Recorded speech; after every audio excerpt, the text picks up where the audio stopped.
Axşamınız xeyir dostlar. Bir mövzu məni çox narahat edir. Bu barədə danışacağam. Ümumiyyətlə cəmiyyətin, ailənin, dövlətin sütununu, onurğasının ən vacib dayaq nöqtələrindən biri qadındır. Qadın, deyərdim ki, əsası qadındır. Ne mənada bütün ailədə gedən prosesləri, ailədən cəmiyyətə inteqrasiya olan övladların hamısının tərbiyəsi ilə qadın məşğul olur. Əksəriyyəti ilə qadın məşğul olur. Bax, bugün köhnə əzəmətli kişilər deyirik, köhnə kişilər. O köhnə kişiləri o ismətli qadınlar böyütdülər. Abır-həyə gözləyən qadınlar böyütdülər, getdilər bu dünyadan. İndi bugün orta axlı cəmiyyətdə çoxlu Turan deyib qışqıran arvadlar var, düşüblər ortalığa. Turan deyə qışqırırlar, ancaq Turana belə qadınlarla gedilmir. Turan qadınları olmaq üçün biraz özünü yığışdırsın qadınlar. Qadınların özünü yığışdırsın. Hətta cənab prezident bir dəfə mesaj da göndərdi. Mehriban xanım qutab pişirirdi. Dedi ki, Mehriban xanımın əlinin qutabında harda nə olsa bundan dadlısı yoxdur. Belə söz deyildi, bilirsiniz. Bu çox böyük bir mesaj idi. Bu psixologiyada da, elmdə də, parapsixologiyada da, bütün fəlsəfi düşüncələrdə də və ictimai düşüncə, sosial düşüncələrdə bunun böyük əhəmiyyəti var bu sözlərin. Bu bir mesaj idi insanlara ki, ey qadınlara, evinizdə, ailənizdə əlinizlə pişirmiş xörəkləri yedirin qadının ərinizə, evinizin qatəşi yeməkdə evinizin sahibi olun, qadını olun. Bu əsas bir şeydir. Mən kesin bu barədə danışmışam. İbrahim Peyğəmbərin oğlu İsmailin gəlir bir gün evinə.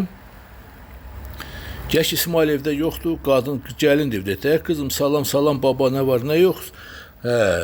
İbrahim soruşur ki, kızım necə dolanırsınız? Deyir ki, Allah kəssin belə dolanışıq. Bu nə dolanışıqdır? Biz 5 məqdə odun gətirir, satır, 5-10 qəpik alırıq, dolanırıq, sabaha çatmır, zülüm çəkir. Bu nə yaşaqdır? Nəsə, İbrahim baxır ki, yox, bu deyən deyil. İsmail çöldən gələndə salamlaşır oğlundan, çay içib, çıxanca da deyir ki, oğul, bu evin qapısını dəyiş. İndi hikmata baxın, İbrahim Peyğəmbər gör qadını nəyə bənzədir? Oğlu Peyğəmbər oğluydu, atasını başa düşdü. Atası gedəndən sonra qadına dedi ki, mən səni borçlayacağım, sənin hərəkətin atamın xoşuna gəlməyib. Nə eləmirsən bilmirəm. Boşuyur qadını başqa qadını evlənir. Bir ildən sonra İbrahim yenə gəlir bunlara. İbrahim gəlir buna. Gəlir deyir ki, kızım salam, xoş əhval tuturlar. Kızım nətərsiz, dolanışığınız bala nətərdir? Qadın deyir ki, gəlin deyir ki, baba Allah səndən razı olsun, Allah İsmaili qorusun. İsmail qəşəng gedir çöldə barda işləyir, gətirir, mən də hazırlamışam, gələndə İsmaillə çörək yiyəcəyəm, yemək yiyəcəyəm, bunu gözləyirəm, İsmail də gəlsin süfrəmiz açaq. Baxır ki, bu ayrı bir ismətli qadındır, oyan bu yan çox razı qalır. Bundan gələndə oğluna deyir ki, İsmail bu qapını yaxşı saxla, yaxşı qoru bu qapını. Bu nə deməkdir, siz bilirsiniz? Qadın evin həm qapısıdır, həm abırıdır, həyasıdır, həm qapıdır. Açıq qoyarsan qapını, kim gəldi girər ev eşiyə. Bağlı qoyarsan, heç kim girə bilməz. Qadın evin sirrini, söhbətini çölə çıxartmaz, əxlaqını qorumalıdır, çöldə, içində, içərdəkində qoymamalıdır, tənzimləməlidir. Bugün restoranlara, toylara gelsin, dəhşətə gəlsən. Bir dəstə qadın baş-başına yığılıb özdə ölüşür, içir, yeyir, araq içirlər, öz başına alırlar. Səndən nə qadın olacaq? Sən hansı oğul doğub böyüdəcəksən ki, bu genetik yaddaşına nə alkaşlıq qoyursan, o içmənin, o uşağın təbiyyətinə, nə uşaq olacaq ondan? Onsa hansı tərbiyəni gözləyə bilərsən sən? Bugün mən bir şeyə nəzər salıram, bəzən cavanlarımızı qınayıram ki, böyük kiçiyə yer vermir bu cavanlar. Bilirsiniz niyə? Onları bu cür qadınlar tərbiyə etdi ona görə. Onu əsr ana tərbiyə eləmir o övladları. Onu küçə qadınları tərbiyə edir o qadınların, uşaqların. Heç bir kişini saymayan, heç bir əri saymayan, hesablaşmayan. Bu övladlar da heç kimi hesablaşmırlar. Nə böyük sayırlar, nə kiçik sayırlar. O qız evdə, o qadın evdə başağı salsa ki, atanız gəlir. Atasını Allah bilməlidir qadın evin kişisini. Ata gələn kimi özü qalxsa ayağa, uşaqlar da qalxar, kişini sayar. Əgər özü qalxmırsa da, onun uşağı da qalxmayacaq. O atasının ayağına qalxmayacaq, heç bir avtobusda heç kimə yer verməz. Buna narahat olmayın. Və bugünkü gənclik anlasınlar ki, onların bugünkü tərbiyəsizliyi sabah 10 qatına çıxacaq onların qarşına. Bizi onlar ələ salmırlar, gülmürlər. Sabah onlar avtobusda ayaq üstə gələndə qoca vaxtı onları ələ salacaq cavanlar. Arxalarından təpik vuracaqlar, üzünə şillə çəkəcəklər, köynəyinin yaxasını kəsəcəklər. O uşaqlar bunların tərbiyəsi bax bu olacaq. Ona görə də bugünkü cəmiyyətimizi saxlamaq üçün heç vaxt dəbdən paltarımız dəb olar, geyimimiz dəb olar, maşın dəyişmək olar, evi dəyişmək, müasirləşdirmək olar. Ancaq müasirləşməyən tək bircə yeganə şey var ki, həmişə əbədidir. O əxlaqdır, mədəniyyətdir. Bunu bilmək lazım. Qadın öz başınalığı cəmiyyətin məhvi deməkdir. Öz başına qadın evi dağılan kimi, öz başına cəmiyyətin qadınları öz başına olan cəmiyyət də dağılır, məhv olub gedir. Dövlətin sütunu qadınların tərbiyəsinin üstündə qurur. Çünki dövlətin əsgərini o qadın böyüdür. O qadın yetişdirir. Ona görə də qadınlarımızdan çox xahiş edirəm. Bizim ismətli qadınlarımız çoxdur. Bax, bəy onu dedim.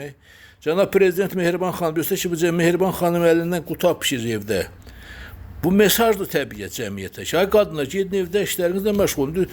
Cəmiyyətdə işgüzar qadınlarımız var, cəmiyyətdə bunlar sosial mövqe tuturlar, ictimai mövqeləri var, onlar dövlət işinə məşğul. Bu öz yerində. Ancaq əksəriyyəti də qoşulur çölləmə bunlara. Tədbirlərə çıxa bilmirsən, ədəbi tədbirləri. Qadınların əlindən yer yoxdur danışmağa, oturmağa, durmağa. Durun, anamızsınız, bacımızsınız, gözümüzsünüz, işığısınız. Ancaq həddinizi bilin. Həddinizi bilin, belə şey olmaz axı. Bu haraca gedirik biz, hara sürüklüyürük bu cəmiyyətimizi. Bizim bugünkü xalqımızın gələcəyi nə olacaq? Hələ Turandan danışır. Turanı belə qadının anası, balası Turan qura bilməz. Turanı qurmaq üçün yumruq kimi möhkəm qadınlar lazımdır ki, onlar Polad kimi olanlar böyütsələr. Əqidəsi Polad. Sağlam Polad, sağlam bədən, sağlam düşüncəli uşaqlar böyütməlidirlər. Onlar ki, sabah keçsinlər. Bax, bu evdə qadınların o tənbəlliyi uşaqlarımız hamısı məhv edir gəncliyimiz. Nədən ibarətdir bu? Xörək hazırlamır uşaqlara, məcbur eləmirlər. 2-3 manat ver, get dönərdən al ye. Toyuq dönərdən böyüyən uşaq da toyuq kimi olur. O uşaqların baxıram, küçədə bazarda gedirlər. Taqətləri yoxdur. O körpəni qınamıram. Dursun avtobusda kimə yer versin, onun özünə yer vermək lazımdır, orada otursun. Ona görə də cəmiyyətimizi sağlamlaşdırmağımız birinci şərtin qadınlarımızın özünü yığışdırmalıdır. Bizim baxın, ziyalı qadınlarımız, xanımlarımız, professorlar var, alimlərimiz var.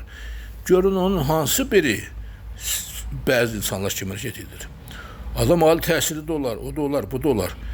İçki içməklə, siqaret çəkməklə, kafelərdə, barlarda bağışləməklə, sülənməklə ondan qadınlıq olar. Olar. Qadın restorana da gedər, cəmiyyətə də ancaq elə etmək lazımdır. Qadın özünü orada elə aparmalıdır ki, orada hər bir kişi özünü yıxdırsın ki, burada qadın var. Qadın da şişə qoşulub, araq içdi, siqaret çəkdi də, onun nəyə qadındır? Apar tullonu zibil yeşiyinə. Kişi siqaret çəkər, araq içər. Bu kişi üçün qədimi binədən bir adətdir, buna qəbul olunmuş idi. Ancaq qadın siqaret çəkdi, araq içdi, apar tullonu, nə qadındır, nə kişi bilmirsən o nədir? Niyə bunlar İslam dinimiz, özümüz qadağan edirik? Çünki uşaq qadın bətnində böyüyür, yetişir və onun bütün düşüncələri, genetikası keçir o övlada. Sabah siz cəmiyyətə alkaş doğub verəcəksiniz, avara doğub verəcəksiniz, səfih doğub verəcəksiniz. O düşüncənizi qoyursunuz uşaqların, peşət edirsiniz genetikasına. Onlara möhür vurursunuz, onlar ondan doğulurlar. Ona görə də bugün bizim qadınlarımızdan, analarımıza böyük xahişimiz var, böyük təvəqqəmiz var. Analar, bacılar. Bizim ictimaiyyət adamları, müğənnilər, kimlər, baxın, yaşlardan ibrət götürün, yaşlardan hərəkət götürün, düz yoldan hərəkət edin. Qoy cəmiyyətimiz, dövlətimiz sağlamlaşsın. Dövlət bu qədər xərclər çəkir, işlər görür, insanları yaşatmaq üçün, qurmaq üçün, tələmək üçün. Və biz nələr edirik? Bizim də ixtiyarımız, işimiz, ailəmizi, özümüzü, ətrafımızı yaxşı düzgün qurmaqdır. Qadınlığın ən böyük şöhrəti yaxşı ana olmaqdır, yaxşı qadın olmaqdır. Arvad söhbəti haqqında danışırlar ki, arvad falan filan söhbəti işlətdən, bu deputatın ağlı hardadır? Ataların sözünə baxa. Deyir ki, filan kəsin qızının ağıllı uşağı idi, getdi filan yerdə gəlin oldu, oturdu, durdu, ağılla başla, axır ki bir arvad oldu, evdə qaldı, dolandı, ocağın sahibi oldu. Arvad sözü ocağın sahibi deməkdir. Kişi evin çırağıdır. Ata öləndə deyirlər evin çırağı söndü. Ana olanda deyirlər ocağın, evin ocağı söndürür. Ocaqda iş görən, tədbir quran evisidən qadındır. Digər ki, bu ocağı isidəndə qadın çöllərdə olsun, bütün gün ocağı kim isidəcək? Öz başınalıq olmaz. Lap subay qadınlarımız da olsun, kimlər olsun, onlar olsun, övladları var, balalar var, onlar da cəmiyyətdə özlərini belə aparsınlar mərdana, əsl xanım xatın kimi. Qadın keçən, 1000 kişinin yanından bir qadın keçəndə, o kişilər özünü yığışdırmalıdır ki, buradan xanım keçir, qadın keçir, ana keçir, bacı keçir. Yoxsa dar şortikdə, hərəsi bir gündə, formda, fasonda, son vaxta baxıram, yaxşıdır, dəb düzəlib, qadınlar geyinir, şalvar geyirlər, səlqəli geyinlərlə çoxalıblar. Ancaq hər halda hər kəs, hər bir qadın bir evin anasıdır, cəmiyyətin bir nümunə obrazı olmalıdır, bir nümunəvi bir vətəndaşı olmalıdır, etalonu olmalıdır. Ona görədən bugünkü gün baxın, elə kişilərin də öz başınalığı eləməz, hamısı qadınların öz başılığından yaranır. Qadın kişini saymayanda o kişi özünü, kişi də hesab eləmir, gedir çöllərdə, deyir kişilik taxtından kişi düşməsin, buna deyirlər. Onu taxtdan salan onun qadınıdır. İsmətli qadın ən avara kişini yaxşı kişi elə bilər. Ancaq axmaq qadın ən axmaq kişini də, ən ağıllı kişini axmaq yerinə qoyub, əfəl sayına qoya bilər. Əksinə də olur. Ancaq hər halda bütün məsuliyyət düşür qadının üstünə ki, o kişinin ramələsini düzəlsin. Anadır, bacıdır. Çünki hər bir qadının ailədə qadının həyat yoldaşı olduğu, arvadı olduğu, uşağı olduğu, kim olsun, qadının qız uşağı doğulandan ana kimi doğulur. Körpə vaxtında, o 3 yaşında artıq anadır. Onun hərəkətdə bir analıq duyulur, bir məsumluq duyulur. Qadın nə kimi, bax, bu ruhu saxlamalıdır özündə. O əri içib, avar olsa, pis yola getsə, neyinsə, qadın onun hamısını ram eləməlidir. Əsl qadın kişi yetişdirə bilir, bilin. Kişini yetişdirə bilir ki, kişi eləsin. Kim deyir ki, alınmır, o qadın deyil, o zəifdir, o zəif məxluqdur, onun analığı, tərbiyəsi düzgün deyil. Bax, məsələ budur. Ona görədən mən çox uzun istəyirəm hamınızdan, analar, bacılar, özümüzü yığışdırağım biraz. Cəmiyyətimizi qoruyağım. Bu cür dövlət qurulmur, bu gün gələcək qurulmur. Allahın bəlaları niyə bizi tutur bu cür çoxlar? Çünki biz düzgün eləmirik. Ən azından görsün, anası, balası itirmiş şəhid analarımız var. Necə özlərini ömür boyu ürəyində o dağı gəzdirirlər. Əslində hər biriniz, o qadınların hər birindən utanmalısınız ki, sizin balalarınız yanınızdadırsa, abır eləməlisiniz, həyə gözləməlisiniz. Özünüzü də onlar kimi samballı ağır aparmalısınız ki, o qadınlar da sevinsinlər ki, bizim cəmiyyətin gözəl qadınları var. Bunların övladları boş-boşuna gedib ölməyib. Deməsinlər ki, bu bağışda bu avara qadınlar, bu avaralar kişilər üçün bizim övladlarımız getdi şəhid olsun. Bunu onlar deməsinlər. Onlar fikirləşsin ki, əhsən bizim balalarımız şəhid oldu, onların ruhunu, hörmətini saxlayan bizim analar, bacılarımızdır. Bu xalqdır, bu millətdir. Sağ olun, var olun, bu qədər sizə.